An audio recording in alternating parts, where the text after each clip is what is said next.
Assalamualaikum warahmatullahi wabarakatuh Sobat Santri Kalong semuanya.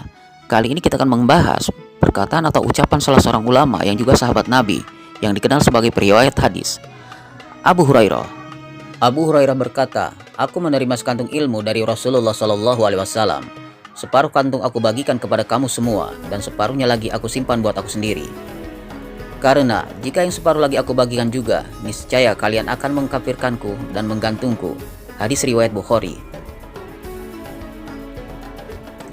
Jadi, dari hadis tersebut bisa kita lihat bahwa ada beberapa ilmu dari Rasulullah SAW dikhususkan bagi orang-orang tertentu saja. Karena kalau orang awam salah memahami akan menganggapnya kafir. Separuh kantung yang telah dibagikan dan harus diketahui kebanyakan orang adalah ilmu syariat. Sedangkan apa yang dikatakan Abu Hurairah tentang separuhnya lagi akan aku simpan buat aku sendiri. Karena jika yang separuh lagi aku bagikan juga, niscaya kalian akan mengkafirkanku dan menggantungku, adalah tentang ilmu hakikat dan makrifat. Sebenarnya, semenjak Rasulullah SAW belum diangkat menjadi nabi, bahkan ketika beliau baru lahir dari rahim ibu mulia Aminah, irhas atau kejadian luar biasa yang Allah berikan kepada calon nabi dan rasul kerap muncul. Dari diri Muhammad kerap ditemukan oleh orang-orang awam, sampai para ahli dari seperti kisah pendeta Bukhairah. Banyak catatan-catatan sejarah mutawatir menjelaskan tentang hal-hal di luar akal manusia normal. Hanya saja, ilmu semacam mukjizat dan karomah ini tidak akan bisa diyakini 100%, kecuali oleh orang yang merasakan melalui tahapan-tahapan riyadoh yang panjang. Ada segelintir orang mengikuti ajaran sekte Wahabi, menafikan adanya karomah yang dimiliki para waliullah. Alasan utama Wahabi menolak adanya karomah para waliullah adalah karena hal-hal bersifat mistis seperti karomah para wali itu tidak ada di zaman Nabi dan sahabat. Seandainya ada, maka pasti Nabi dan sahabat-sahabat akan menyuruh umatnya melakukan hal yang sama. Dengan demikian, apa yang ditampakkan oleh para wali berupa keistimewaan karomah pasca Nabi dan sahabat adalah sebuah kesesatan yang tidak pernah diajarkan dalam syariat Islam. Sengaja atau tidak, klaim sesat dan istilah karomah setan dari kubu Wahabi adalah penghakiman sepihak dari mereka yang melihat Islam hanya dari kulit luarnya saja. Muhammadiyah itu firqah dhallah, NU firqah dhallah, Jemaah Tabligh, Jemaah Tabaligh firqah dhallah. Apalagi tarbiyah firqah. Layaknya buah kelapa yang memiliki 4 tahapan agar dapat melihat dan merasakan intisari dari air kelapa. Wahabi hanya sampai pada tingkatan mengupas kulit kelapa bagian paling luar saja dan tidak membuka tabir-tabir kulit berikutnya.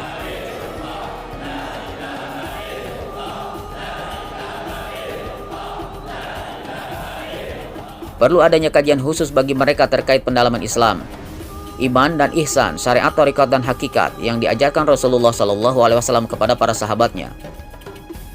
Walaupun kenyataannya mayoritas muslim dunia hanya mengenal Islam sebatas pada sisi syariat saja, karena ulama yang membimbing kepada thariqat dan hakikat sangat langka, apalagi di era sekarang. Dunia spiritual adalah dunia rasa. Jadi, setiap orang tidak akan mengimani itu kecuali merasakan dan melihatnya langsung dengan mata lahir, mata batin, jiwa, akal, dan pikirannya sendiri. Dan ini sering dikait-kaitkan Wahabi dengan istilah bid'ah. Para pengikut sekte Wahabi beranggapan, manusia tidak akan bisa mencapai penglihatan gaib dengan bacaan zikir apapun walaupun dari seorang muslim yang soleh dan istiqomah. Karenanya, karomah wali adalah sesat dan khurafat. Mereka menganggapnya sebagai talbisul iblis.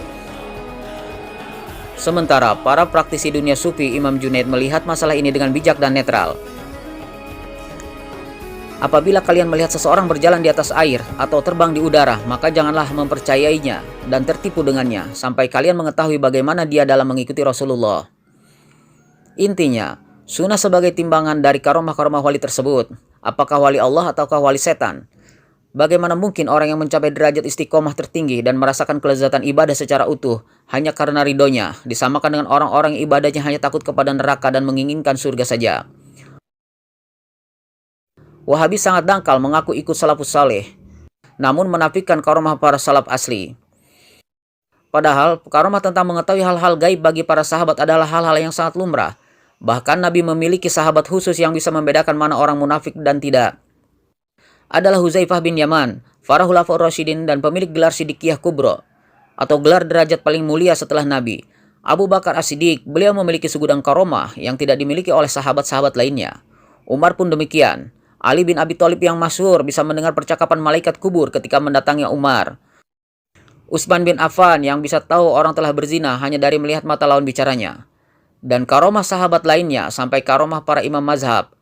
Apa para pengikut Wahabi tidak membaca sejarah dalam kitab-kitab, sirah dan hadis-hadis tentang kemuliaan para sahabat? Tarik-tarik karomah para ulama mereka sangat nyata dan itu muncul karena keistiqomahan yang secara ketat mengikuti alur hidup Rasulullah Shallallahu Alaihi Wasallam. Mukjizat karomah Ma'unah Irhas adalah sebuah anugerah Allah dan keniscayaan yang senantiasa hadir dari jiwa-jiwa seorang muslim yang taat. Barang siapa mengingkari semua keistimewaan tersebut, maka sebenarnya ia mengkafiri keistimewaan anugerah Allah Subhanahu wa taala pada hambanya. Dalam redaksi riwayat lain, Abu Hurairah berkata, "Aku telah hafal dari Rasulullah Shallallahu Alaihi Wasallam 2 macam ilmu. Pertama ialah ilmu yang aku dianjurkan untuk menyebarluaskan kepada sekalian manusia, yaitu ilmu syariat. Dan yang kedua ialah ilmu yang aku tidak diperintahkan untuk menyebarluaskan kepada manusia, yaitu ilmu yang seperti hayatil ma'nun. Maka apabila ilmu ini aku sebarluaskan, niscaya engkau sekalian memotong leherku. Engkau menghalalkan darahku." Hadis riwayat Tabrani.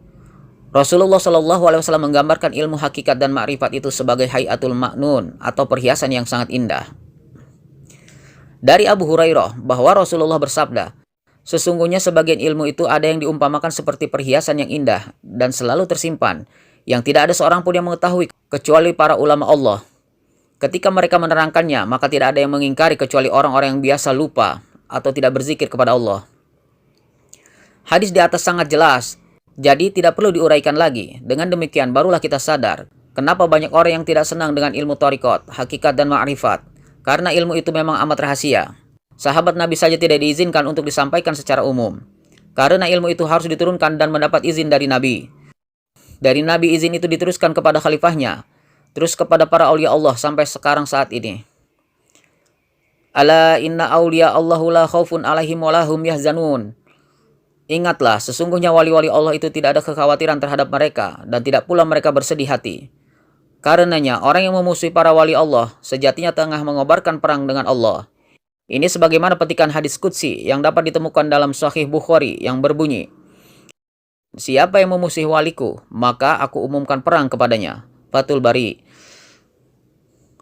Parahnya, para pengikut Wahabi menggunakan kaul para waliullah baik dari kalangan sahabat maupun ulama muktabar, akan tetapi mereka tidak percaya akan karomah yang dikaruniakan Allah kepada orang-orang salih.